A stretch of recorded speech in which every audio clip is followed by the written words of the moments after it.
Friends, software ఇంజనీరింగ్లో మనం last class software cost ఎస్టిమేషన్లో 5 టెక్నిక్స్ చెప్పుకున్నాం. సో 5 టెక్నిక్స్లో first technique Delphi technique and second technique work break down structure అని చెప్పి చూసాం.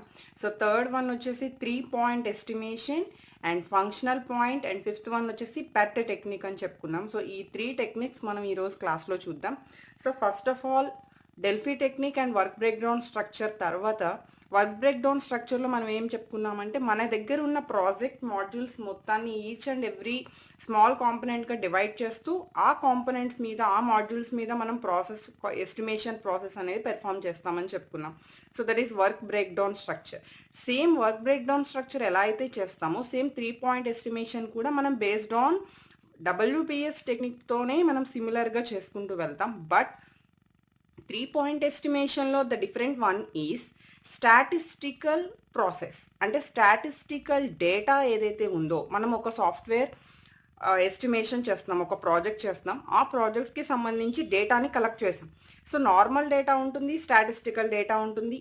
ఆ స్టాటిస్టికల్ డేటాని మనం కలెక్ట్ చేసి ఆ డేటా మీద మనం పెర్ఫామ్ చేసిన తర్వాత ఎస్టిమేట్ చేస్తే దాన్ని మనం 3 పాయింట్ ఎస్టిమేషన్ అంటాం. సో ఇక్కడ next one functional point estimation కూడా ఉంది. సో ఫంక్షనల్ పాయింట్ మెథడ్ అయినా సరే 3 పాయింట్ ఎస్టిమేషన్ అయినా సరే మనం స్టాటిస్టికల్ డేటాని బేస్ చేసుకుని పెర్ఫామ్ చేస్తాం. సో ఇక్కడ 3 పాయింట్ ఎస్టిమేషన్లో ఏంటి అంటే మనకు ఒక 3 పాయింట్స్ ఉంటాయి. ఆ 3 points is the most optimistic estimate and third one most likely estimate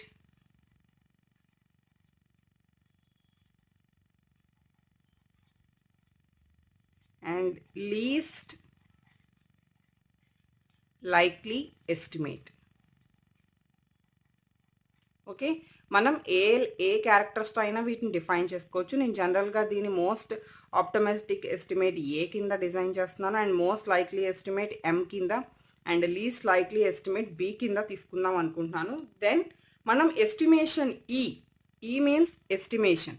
so E equal to వీటిని మనం ఎలా క్యాలిక్యులేట్ చేస్తాము అంటే యాక్చువల్గా ఒక్కొక్క ప్రాసెస్లో ఒక్కొక్క టెక్నిక్తో మనం చేస్తూ ఉంటాం. సో ఇందులో నేను జనరల్గా తీసుకునేది ఏంటంటే most optimistic estimate plus 4 into M, that is most likely estimate plus least likely estimate that is B by 6. So ఈ ఫార్ములాతో మనం ఎస్టిమేట్ అనేది క్యాలిక్యులేట్ చేస్తాం. అంటే మనం ఒక సాఫ్ట్వేర్కి సంబంధించి టెక్నిక్కి సంబంధించి డేటా తీసుకున్నాం, స్టాటిస్టికల్ డేటా మన దగ్గర ఉంది అనుకోండి. దెన్ మనం A and M and B ఈ మూడింటిని కేటగరైజ్ చేసుకుని స్టాటిస్టికల్ డేటాలో దెన్ వీఆర్ క్యాలిక్యులేటింగ్ ఈ వాల్యూని మనం ఈ వాల్యూస్తో ఫార్ములాలో మనం సబ్స్టిట్యూట్ చేసి ఈ అనే వాల్యూని మనం క్యాలిక్యులేట్ చేస్తాం. So that is the about 3 point estimation. ఈ 3 పాయింట్ ఎస్టిమేషన్నే మనం ఒక డయాగ్రామాటికల్గా రిప్రజెంట్ చేయాలి అంటే సో దీన్ని ఒక గ్రాఫ్ రిప్రజెంటేషన్ చేస్తాం. Okay, so this is probability. మనకి స్టాటిస్టికల్ అంటే మనం ప్రాబబిలిటీ అనే వర్డ్ ఎక్కువ యూజ్ చేస్తూ ఉంటాం కదా. So this is probability. Next this is point number 2, 4 and 8. Okay, so this is optimistic, most optimistic estimate.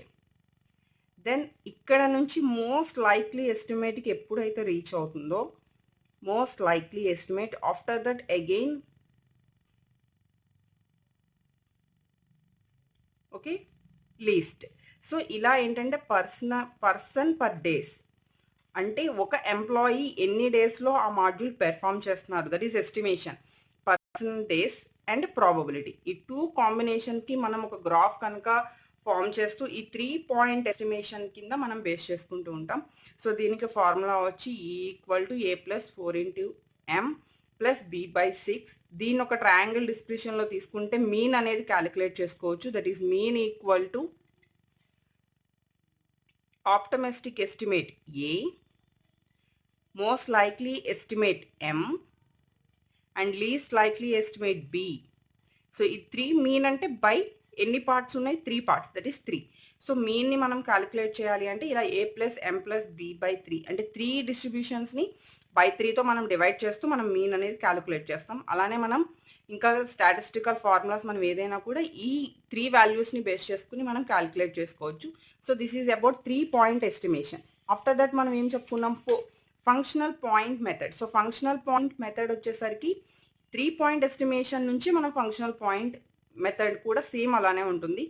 Next ఇదే మీన్‌కి మనం స్టాండర్డ్ డీవియేషన్ అంటే ఇదే 3 పాయింట్స్‌తో మనం ఏదైతే మీన్ క్యాలిక్యులేట్ చేసామో నెక్స్ట్ స్టాండర్డ్ డీవియేషన్ కూడా క్యాలిక్యులేట్ చేయొచ్చు. Standard deviation means least likely estimation minus most likely estimation by 6. So, standard డీవియేషన్‌కి లీస్ట్ నుంచి లీస్ట్ నుంచి ఆప్టమిస్టిక్ ఎస్టిమేట్‌ని మైనస్ చేసి బై 6తో మనం డివైడ్ చేస్తాం. So, that is the standard deviation. After that functional point method. So, before some ఎక్కడో కాన్సెప్ట్‌లో మనం ఏం చెప్పుకున్నాం? క్లియర్‌గా ఫంక్షనల్ పాయింట్స్ గురించి చూసాం. ఎక్కడంటే బిఫోర్ టాపిక్స్. ఓకే. సో, అంటే ఫంక్షనల్ పాయింట్ కూడా ద బెస్ట్ టెక్నిక్. బట్ మొత్తం అన్నిట్లో మనం బెస్ట్ టెక్నిక్ ఏది చెప్పుకుంటామంటే work break down structure and PERT technique మనం మోస్ట్ టెక్నిక్‌గా చెప్పుకుంటాం. ఎందుకు అంటే ఎప్పుడైతే మన ప్రాజెక్ట్ ఎగ్జాక్ట్‌గా మనకి యాక్యురేట్ ఎస్టిమేషన్ అయితే వస్తుందో అప్పుడు మనం బెస్ట్ యాక్యురేషన్ చేసినట్టు. సో, బెస్ట్ ఎస్టిమేషన్ చేయాలి అంటే మనకి ఎక్కువ పర్ట్ టెక్నిక్‌ని ఎక్కువ యూజ్ చేస్తూ ఉంటాం. So, next before going to PERT first of all functional point method ఒకసారి చూద్దాం. సో, నెక్స్ట్ వన్ వచ్చేసి ఫంక్షనల్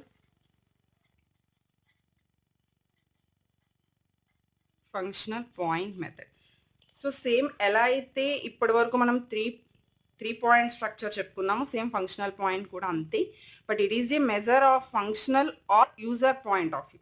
అంటే ఇందులో కూడా ఈచ్ అండ్ ఎవ్రీ మాడ్యూల్‌ని ఒక ఫంక్షన్‌గా ట్రీట్ చేసుకుంటూ ఆ ఫంక్షన్‌ని మెజర్ చేస్తాము. లేదు యూజర్ ఏదైతే పాయింట్ ఆఫ్ వ్యూలో మెజర్ చేస్తున్నారో దాన్ని మెజర్ చేసుకొని మనం మెజర్ చేస్తూ ఉంటాం. So, that is functional. అంటే 3 పాయింట్ అయితే 3 పాయింట్స్ బేస్ చేసుకొని మెజర్ చేస్తున్నాం. ఇక్కడ ఫంక్షనల్ పార్ట్స్ ఏవైతే ఉన్నాయో వాటిని బేస్ చేసుకొని మెజర్ చేస్తున్నాం. So, that is the functional point method. Next ఎక్కువగా మనం ప్రోగ్రామింగ్ రాస్తుంటాం. సాఫ్ట్‌వేర్‌లో మనం ఏంటంటే ఈచ్ అండ్ ఎవ్రీ టాస్క్‌కి మనం ప్రోగ్రామింగ్ రాస్తాం. Programming means LOC. So, that is LOC means lines of code. అంటే మనం ఒక మాడ్యూల్ తీసుకుంటే ఆ మాడ్యూల్‌కి సంబంధించి కోడింగ్ ఎన్ని లైన్స్‌లో మనం తీసుకున్నాము. సో, దానికి సంబంధించి ఏమైనా లిమిటేషన్స్ ఉంటే by using functional point method to overcome the limitations of LOC. So, ఒకవేళ మనకి ఏమన్నా ఎల్ఓసికి సంబంధించి లిమిటేషన్స్ ఉంటే to overcome the limitations of LOC. Okay. So, ఎల్ఓసికి సంబంధించి లిమిటేషన్స్ మనం ఓవర్‌కమ్ చేయొచ్చు. అలానే టోటల్ ప్రాజెక్ట్ యొక్క సైజ్ అనేది మనం ఈ ఫంక్షనల్ పాయింట్ ద్వారా మనం ఏంటంటే మెజర్ చేయడం ఈజీ. ఎందుకు అంటే టోటల్ ప్రాజెక్ట్‌కి సంబంధించి ఎన్ని ఫంక్షన్స్ ఉన్నాయి, వాటి యొక్క సర్వీసెస్ ఏంటి, మొత్తం కూడా మనం ఈజీగా ప్రాజెక్ట్ ఎస్టిమేషన్ అంతా కూడా మనం by using functional point method మనం చేస్తూ ఉంటాం జనరల్లీ. ఓకే. అలాంటి సిట్యుయేషన్స్‌లో మనం ఈ టెక్నిక్ యూజ్ చేస్తాం. Next it is a structured technique that decomposes system down into small components. బిఫోర్‌గా మనం చెప్పుకున్నట్టే వర్క్ బ్రేక్ డౌన్ స్ట్రక్చర్ ఏదైతే ఉందో సేమ్ అదే టెక్నిక్‌తో మనం ఫంక్షనల్ పాయింట్ మెథడ్‌లో కూడా బ్రేక్ డౌన్స్ చేస్తూ ఉంటాము. అలానే ఫంక్షనల్ పాయింట్ మెథడ్ 3 పాయింట్ ఎస్టిమేషన్‌లో కూడా బ్రేక్ డౌన్ చేస్తూ ఉంటాము. ఫంక్షనల్ పాయింట్ మెథడ్‌లో కూడా మనం బ్రేక్ డౌన్ చేస్తూ ఉంటాం. సో, ఇలా మన దగ్గర ఉన్న ప్రాజెక్ట్‌ని ఫస్ట్ స్మాల్ కాంపోనెంట్స్‌గా డివైడ్ చేసుకొని దాని మీద మనం స్ట్రక్చర్ టెక్నిక్స్ అనేవి అప్లై చేస్తూ ఉంటాం. అలానే ఈచ్ అండ్ ఎవ్రీ ఫంక్షన్ మీద కూడా మనం యాక్చువల్ నెంబర్స్‌ని బేస్ చేసుకొని దాన్ని వెరిఫై చేసుకుంటూ ఈచ్ స్టేజ్ ఆఫ్ ప్రాజెక్ట్ అనేది మనం వెరిఫై చేసుకుంటూ వెళ్తాం. సో, ఫస్ట్ మనం మైండ్‌లో పెట్టుకోవాల్సిన ఫస్ట్ థింగ్ ఏంటంటే break down. Each and every project break down into small components. అది వర్క్ బ్రేక్ డౌన్ స్ట్రక్చర్‌కి, 3 పాయింట్ ఎస్టిమేషన్‌కి అండ్ ఫంక్షనల్ పాయింట్ మెథడ్‌కి కూడా ఇప్పటి వరకు. ఓకే. సో, ఇక్కడికొచ్చేసరికి మనం తీసుకునే పాయింట్స్ ఏంటి అంటే టోటల్ ఎఫర్ట్ ఎస్టిమేషన్ అనేది మనం క్యాలిక్యులేట్ చేస్తాం. So, total effort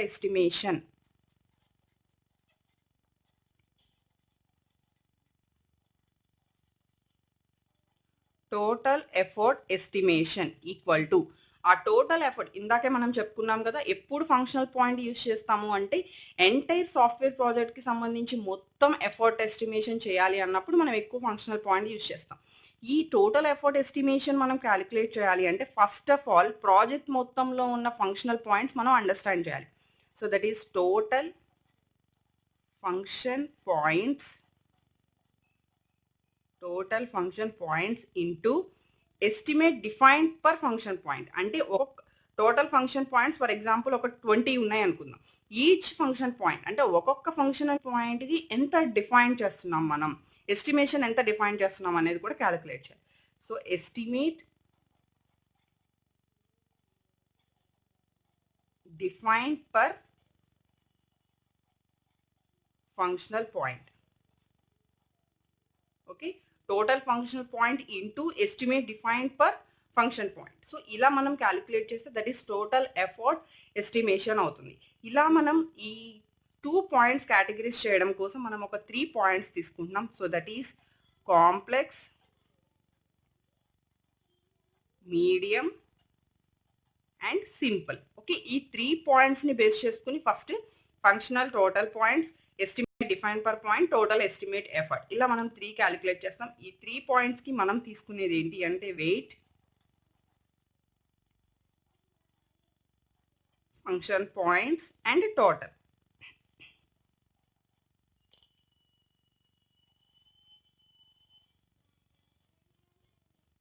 okay, so అంటే కాంప్లెక్స్, మీడియం, సింపుల్, దానికి మనం తీసుకోవాల్సిన values weight, function points and total. Okay, so sorry కాంప్లెక్స్కి కూడా మనకి వాల్యూస్ ఉంటాయి. సో ఈ 3 వాల్యూస్కి ఈ 3 పాయింట్స్ని మనం బేస్ చేసుకుని ఏం చేస్తాం, ఫైనల్గా function, total points, estimate define per points, total estimate efforts, ఈ 3 పాయింట్స్ని ఇలా మనం బేస్ చేసుకుంటాం. Okay, so this is about functional point. ఇందులో మనకి ఏంటి డ్రాబ్యాక్స్, మనం ఆల్రెడీ దానికి సంబంధించి బెనిఫిట్స్ చెప్పుకున్నాం. ఏంటంటే ఎంటైర్ ప్రాజెక్ట్ డెవలప్మెంట్ ఒకేసారి చేయొచ్చు, టోటల్ ఎఫర్ట్ ఎస్టిమేషన్ ఒకేసారి చేయొచ్చు అని చెప్పి.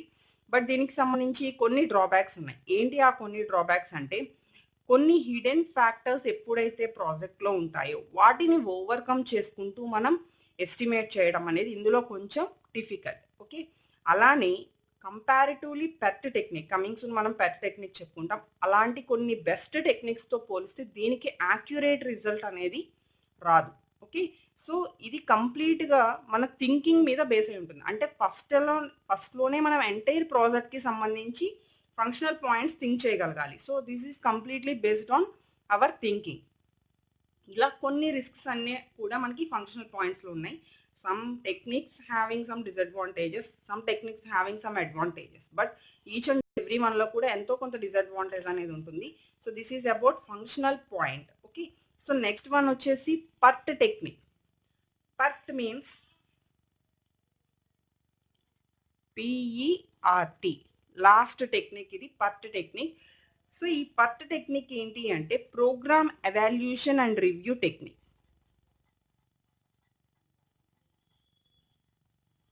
Programme evaluation and review technique. Okay, so PERT means program evaluation review technique. So this is best technique అని చెప్తాం. This is also based on statistical methods. So అంటే దీనికి కూడా కొన్ని స్టాటిస్టికల్ మెథడ్స్ యూజ్ చేసి మనం పెర్ఫామ్ చేస్తాం. So same 3 point structure and functional points ఎలా అయితే స్టాటిస్టికల్ డేటా మీద పెర్ఫామ్ చేసామో సేమ్ పర్ట్ టెక్నిక్ కూడా మనం స్టాటిస్టికల్ మెథడ్స్ మీద పెర్ఫామ్ చేస్తాం. అలానే ఇక్కడ కూడా ఇంకొక కామన్ పాయింట్ ఏంటి అంటే it is also broken down into sub tasks. Same అక్కడ మనం వర్క్ బ్రేక్ డౌన్ స్ట్రక్చర్లో ఎలా అయితే సబ్ పార్ట్స్గా తీసుకుంటున్నామో ఇక్కడ కూడా మనం సబ్ కాంపోనెంట్స్గా తీసుకున్న తర్వాత ఈచ్ అండ్ ఎవ్రీ వన్ని మనం ఎస్టిమేట్ చేసుకుంటూ వెళ్తాం. సో దీనికి సంబంధించి మనం కొన్ని పాయింట్స్ చెప్పుకోవాలి అంటే, ఎప్పుడు పర్ట్ టెక్నిక్ యూజ్ చేస్తాము అంటే మనకి నార్మలీ ఎనీ ప్రాజెక్ట్ మనం ఎగ్జాక్ట్ యాక్యురేట్ ఎస్టిమేషన్ రావాలని అనుకుంటాం. సో ఈ పర్ట్ టెక్నిక్ యూజ్ చేస్తే maximum every project requires an advanced accurate time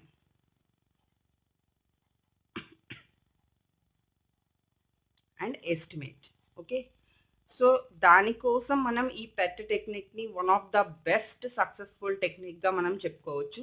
so దీనికి ఇనిషియల్గా మనం ఏం చేస్తాము అంటే 3 ఎస్టిమేషన్స్ని తీసుకుంటాం. సేమ్ బిఫోర్గా మనం స్టాటిస్టికల్ డేటా యూజ్ చేసి మనం ఎలా అయితే ఫంక్షనల్ పాయింట్ 3 పాయింట్ ఎస్టిమేషన్లో 3 పాయింట్స్ చెప్పుకున్నాము, ఇందులో కూడా మనం 3 పాయింట్స్ చెప్పుకుంటాం. So the first one most likely estimate, and second one optimistic estimate, third one pessimistic estimate. Okay, so ఈ 3 points లో the first most likely, second one వచ్చేసి మనకి best case కింద చెప్తాం. So that is best case, and the third one వచ్చి worst case. మనం ఇండైరెక్ట్గా చెప్పాలంటే most likely estimate, best case estimation and worst case estimation. So దీనికి సంబంధించి ఎక్కువగా మనం బెనిఫిట్స్ తీసుకుంటాం. బెనిఫిట్స్ ఏంటి అంటే ప్లానింగ్ అనేది చాలా ఈజీగా ఉంటుంది. షెడ్యూల్ అనేది కూడా మనం ఈజీగా రెడ్యూస్ చేసుకుంటూ అన్సర్టైన్గా మనం రెడ్యూస్ చేసుకుంటూ పెర్ఫామ్ చేసుకోవచ్చు. అలానే ఇది చాలా యూస్ఫుల్. సో రికార్డ్స్ అనేవి కూడా మనకి ఎప్పుడు ఎస్టిమేషన్లో బల్క్ రికార్డ్స్ మెయింటైన్ చేయాల్సి వచ్చింది అనుకోండి, ఆటోమేటిక్గా మనం దానికి సంబంధించి వర్క్ అనేది కొంచెం ఎఫిషియెంట్గా చేయలేకపోవచ్చు. సో ఇందులో మాత్రం మనం ఎక్కువ రికార్డ్స్ మెయింటైన్ చేయాల్సిన అవసరం లేదు. అసలు రికార్డ్స్ మెయింటైన్ చేయకుండా కూడా మనం దీన్ని పెర్ఫామ్ చేయొచ్చు. సో దీన్ని కూడా మనం సేమ్ స్టాటిస్టికల్ డేటా చెప్పుకున్నాం కాబట్టి ఇక్కడ టెస్ట్ ఎస్టిమేషన్ చేస్తాం. సో ఇక్కడ మనం పెర్ఫామ్ చేసేది ఏంటి అంటే test estimation. So this test estimation equal to O plus 4 into M plus E by 6. So this is the formula for test estimation. What is O? Optimistic estimate. What is M? Most likely estimate. What is E? Okay, estimation. And what is L? ఇక్కడ sometimes మనం use చేసే another word వచ్చేసి L. L వచ్చేసి worst case estimate. ఎప్పుడైతే మనం worst case estimation use చేస్తామో అప్పుడు మనం ఎల్ అనేది యూజ్ చేస్తాం. సో దీనికి సంబంధించి స్టాండర్డ్ డీవియేషన్ క్యాలిక్యులేట్ చేయాలి అంటే SD equal to E minus O by 6, that is estimation minus optimistic estimate by 6. Okay, so this is about PERT technique. PERT technique is very very important and useful టెక్నిక్గా మనం చెప్పొచ్చు. So ఇది మొత్తం software cost ఎస్టిమేషన్కి సంబంధించి 5 techniques.